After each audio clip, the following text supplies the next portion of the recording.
हाय, मेरा नाम चिन्मय मित्तल है और इस साल जेईई एडवांस 2020 में मैंने ऑल इंडिया रैंक 31 सिक्योर करी। डेली नॉलेज ट्रैक की इस वीडियो में मैं आपको अपनी प्रिपरेशन जर्नी और स्ट्रैटेजी और टिप्स वगैरह शेयर करूँगा। तो जैसे आपको पता है, जेईई एडवांस में फ़िज़िक्स, केमिस्ट्री और मैथ्स तीनों ही टेस्ट करते हैं और तीनों की इक्वल वेटेज रहती है, लेकिन तीनों की जो प्रिपरेशन स्ट्रैटेजी है वो हल्की सी डिफरेंट रहेगी।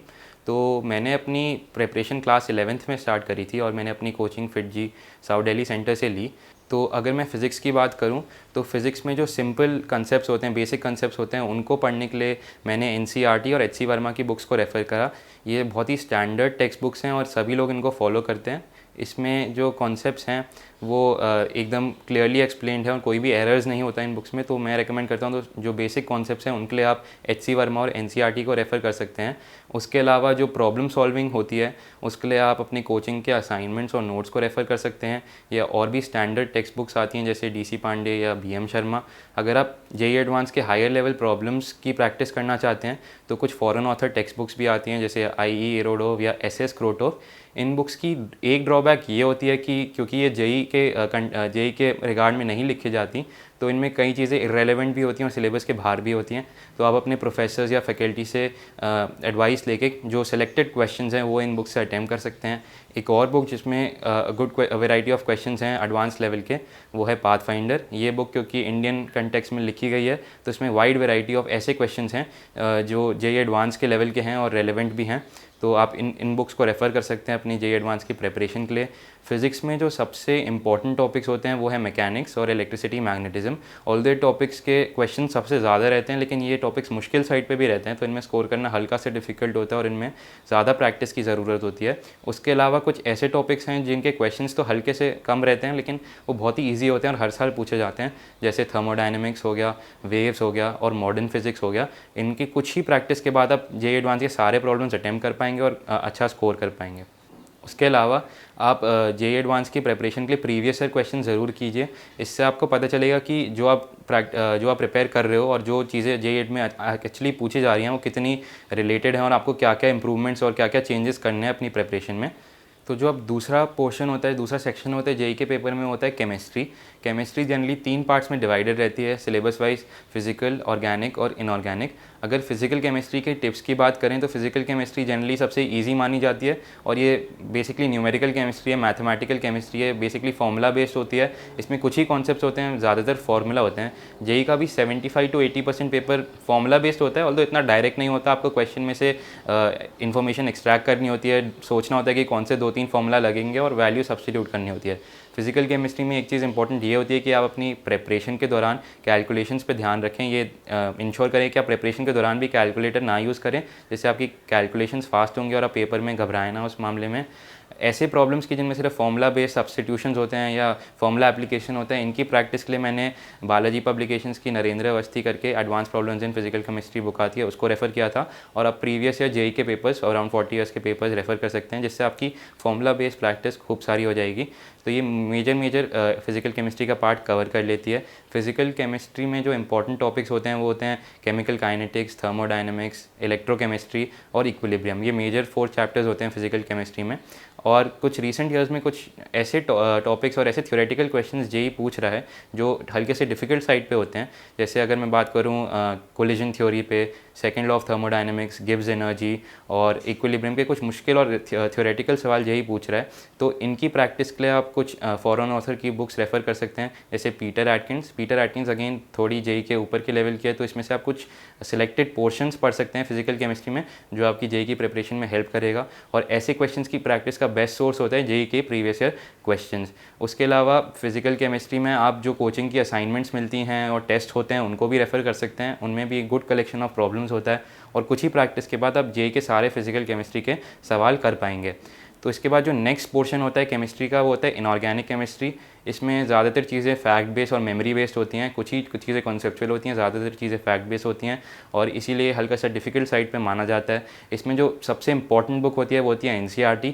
मेजर क्वेश्चंस NCERT से आते हैं क्योंकि एक प्रिस्क्राइब सिलेबस है और इसमें आपसे कई चीज़ें नहीं पूछी जा सकती, तो जो चीज़ें पूछते हैं जेईई वाले वो जनरली NCERT से रहती हैं। NCERT को पढ़ने का बेस्ट तरीका यह है कि आप लाइन टू लाइन पढ़ें, पढ़ते पढ़ते साथ में नोट्स बनाएं। कभी भी बहुत सारी चीज़ें एक साथ ना पढ़ें, 2-3 पेज करके दिन में 2-3 पेज करके आप पढ़ सकते हैं ताकि आप चीज़ें रिटेन कर पाएँ।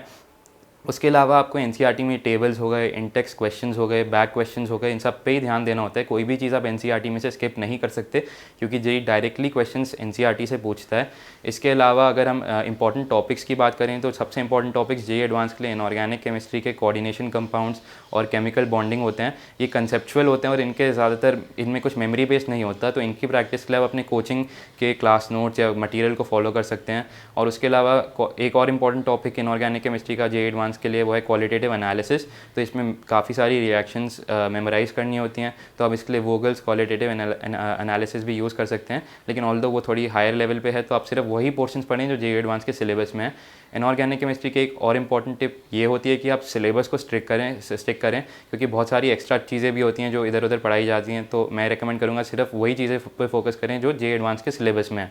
उसके अलावा कुछ ऐसे टॉपिक्स होते हैं जिसमें आपको कई सारी चीज़ें याद करनी होती हैं, कई सारे फैक्ट्स पढ़ने होते हैं, जैसे ब्लॉक केमिस्ट्री हो गई या फिर मेटलर्जी हो गई। तो ये भी इंपॉर्टेंट कॉन्ट्रीब्यूशन रखते हैं जेईई में। तो इनके लिए सबसे प्राइम सोर्स तो एनसीईआरटी होता है, लेकिन एनसीईआरटी में भी कुछ टॉपिक्स हैं जैसे डी ब्लॉक के कुछ कंपाउंड्स हो गए या कुछ मेटल्स की मेटलर्जी हो गई जो एनसीईआरटी में वेल कवर्ड नहीं है। उनके लिए एक्स्ट्रा बुक्स रेफ़र करी जा सकती हैं सिर्फ सिलेक्टेड टॉपिक्स के लिए।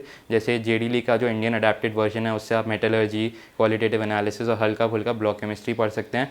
और सिमिलरली आप ओपी टंडन को कुछ कंपाउंड्स की केमिस्ट्री के लिए को रेफ़र करने के लिए भी पढ़ सकते हैं। इनऑर्गेनिक केमिस्ट्री में सबसे इंपॉर्टेंट टिप होती है कि आप रिटन प्रैक्टिस करें, कभी भी फ्लो ना तोड़ें, कभी भी कंसेक्यूटिवली 1-2 महीने के लिए इनऑर्गेनिक केमिस्ट्री को छोड़े ना, कंटिन्यूसली रिवाइज करते रहें। खुद के नोट्स बनाएं जिसमें हर सारी इंपॉर्टेंट रिएक्शंस और कंपाउंड्स की केमिस्ट्री मेंशन हो ताकि आपको बार बार वेरीड सोर्सेज रीड ना करने पड़े।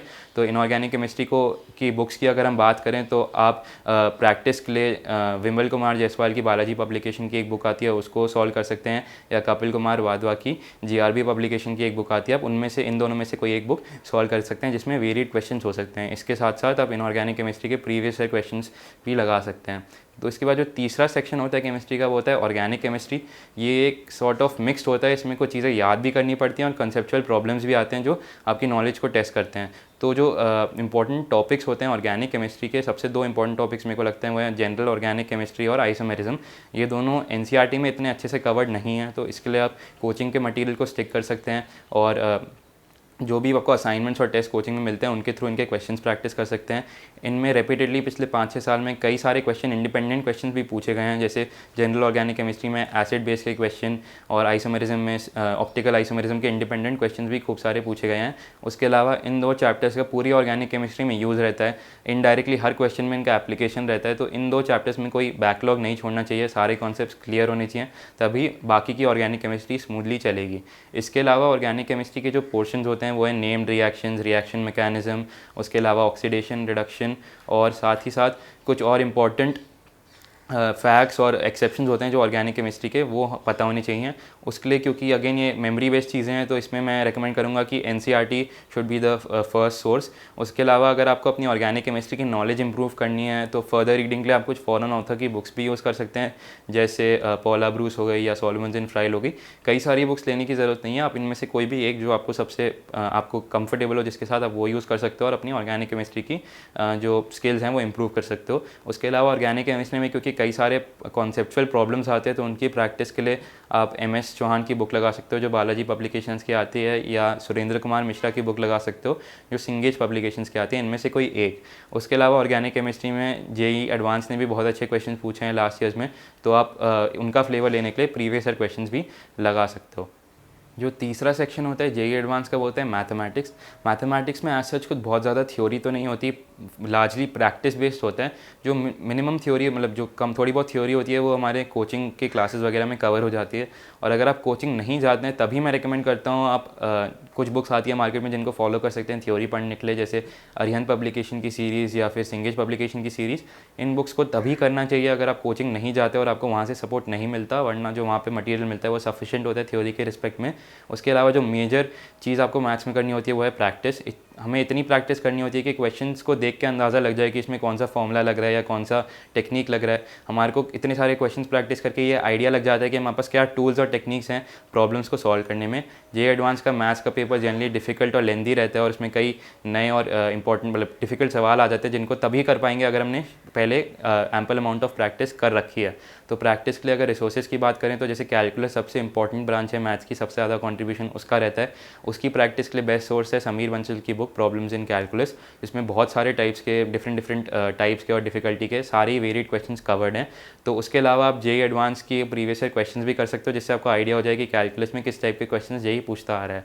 उसके अलावा जो नेक्स्ट इंपॉर्टेंट सेक्शन होता है वो है अलजेब्रा।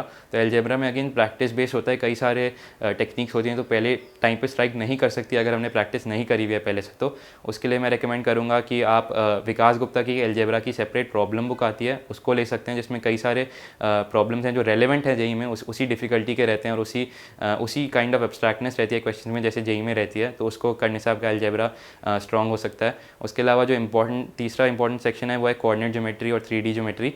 इनके क्वेश्चंस रिलेटिवली इजी रहते हैं और अगर आपको फॉर्मूलाज और टेक्निक्स ठीक से पता है तो सारे ही क्वेश्चन जेई में आप बना पाओगे। कोई भी क्वेश्चन मुश्किल नहीं आता इन टॉपिक से जेई में। तो इसकी प्रैक्टिस के लिए अगेन आप विकास गुप्ता की कोऑर्डिनेट ज्योमेट्री की बुक सॉल्व कर सकते हैं। और इसके अलावा विकास गुप्ता की एक advance problems in mathematics complete syllabus पे अलग बुक भी आती है, आप उसको भी सॉल्व कर सकते हैं। इन्हीं सभी बुक्स में बहुत ज़्यादा क्वेश्चन नहीं हैं, जो कंसाइज क्वेश्चन हैं वो जेई एडवांस के रेलिवेंट हैं और उसी लेवल के हैं, तो आपकी अच्छी प्रैक्टिस हो सकती है। उसके अलावा कोचिंग वगैरह में बहुत सारे असाइनमेंट्स और क्वेश्चन बैंक्स मिलते हैं टॉपिक्स पे जो एम्पल अमाउंट ऑफ प्रैक्टिस आपको इन क्वेश्चंस पे देंगे। मैथ्स में जितनी प्रैक्टिस आप करोगे उतनी आपका स्पीड बढ़ेगा, उतने ही आपको कॉन्सेप्ट पता चलेंगे, उतने ही तरीके पता चलेंगे क्वेश्चंस को सॉल्व करने का और आपका स्कोर धीरे धीरे इम्प्रूव करेगा। उसके अलावा मैथ्स में बहुत इंपॉर्टेंट ये होता है कि अगर कोई क्वेश्चन नहीं हो रहा हमसे सॉल्व या फिर हम किसी क्वेश्चन में अटक रहे हैं तो घबराने या दुखी होने से अच्छा ये है कि हम उस क्वेश्चन के थ्रू उस कॉन्सेप्ट को समझें और अपने माइंड में रिटेन करने की कोशिश करें कि हमने क्या गलती करी या क्या सही तरीका था क्वेश्चन को अप्रोच करने का। धीरे धीरे इस तरीके से मैथ्स में स्कोर इम्प्रूव होते जाता है। इसके अलावा अगर हम कोई जनरल टिप्स की बात करें एग्जामिनेशन से रिलेटेड तो मैं हमेशा यही रेकमेंड करता हूँ कि कभी भी जेई की प्रिपरेशन को एक बर्डन तरीके से नहीं करना चाहिए। जो भी हम चीज़ें करें उसको हमें एक इंटरेस्ट लेके करना चाहिए और वो तभी हो सकता है जब हमें वाकई में ये सब चीज़ें इंटरेस्ट करती है और हम प्रिपरेशन अपनी मर्ज़ी से कर रहे हों। तो इस तरीके से हम कभी भी स्ट्रेस नहीं लेंगे। और मैं ये मानता हूँ कि सिर्फ 2 साल में या 2-3 साल में जो भी प्रिपरेशन के ईयर्स होते हैं हमें पढ़ाई के अलावा सब कुछ और कंप्लीटली अबैंडन नहीं कर देना चाहिए। जैसे मेरे केस में मेरे को फुटबॉल खेलना पसंद था तो मैं फुटबॉल भी खेलता था, मेरे को मूवीज़ वगैरह देखना पसंद था तो मैं वो भी करता था और थोड़ा बहुत सोशल मीडिया का भी यूज़ करता था। तो ये सारी चीज़ें इंपॉर्टेंट होती हैं क्योंकि आपके माइंड को रिफ्रेश करती हैं, आपके माइंड को हल्का सा पढ़ाई से डाइवर्टेड रखते हैं ताकि आप कंप्लीटली पढ़ाई में थक ना जाओ या बर्डन ना हो जाओ। अगर आपके ऊपर अपना एक सेल्फ कंट्रोल है तो ये सब चीज़ें बेनिफिशियल होती हैं प्रिपरेशन के लिए और ज़रूरी भी होती हैं।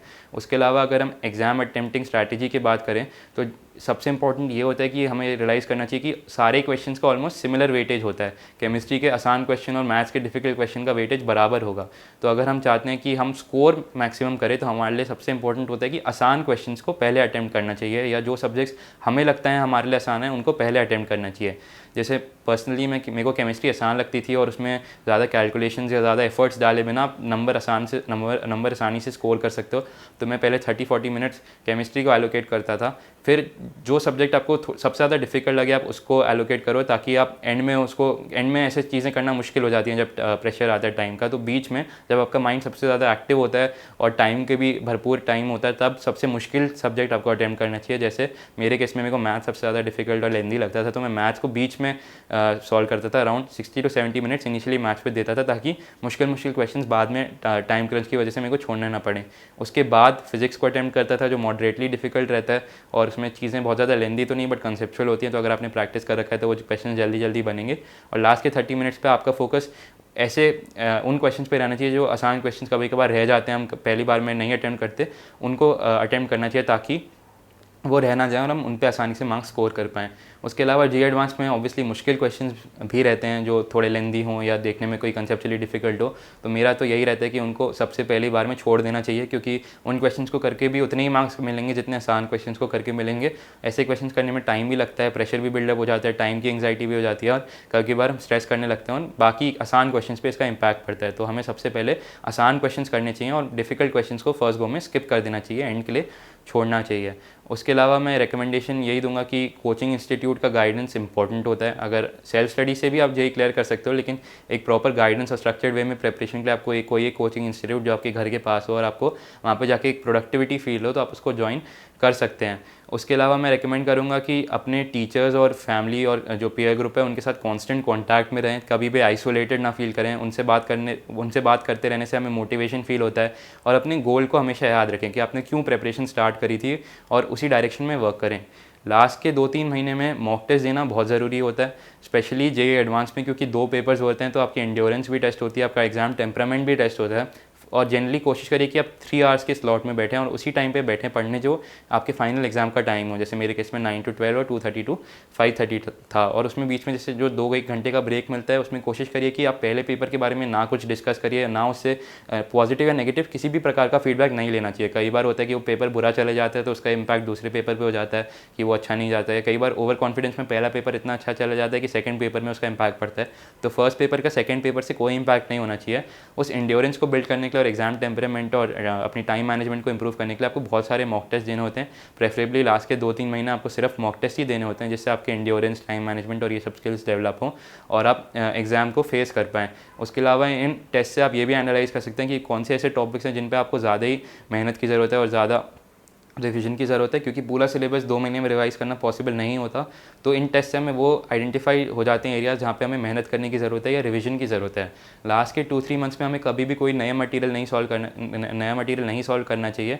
उससे अगेन हम अपने आप को डाउट करने लगते हैं कि हमें चीज़ें आती हैं नहीं। उससे अच्छा ये है कि जो आपने लास्ट 2-3 साल में चीज़ें पढ़ी हैं उन्हीं को रिवाइज़ करें, जिससे आपके पास एक कॉन्फिडेंस भी रहेगा कि मैंने अच्छा खासा सिलेबस कवर कर रखा है लास्ट 2-3 मंथ्स में। तो मेरी जेईई एडवांस के लिए यही टिप्स थी और फ्यूचर एस्पिरेंट्स को मैं बेस्ट ऑफ लक विश करता हूँ। डीकेटी के इस वीडियो के थ्रू मैंने होपफुली आपको काफ़ी सारी टिप्स दे दी हूँ। डीकेटी को देखते रहिए और सब्सक्राइब भी ज़रूर कीजिए।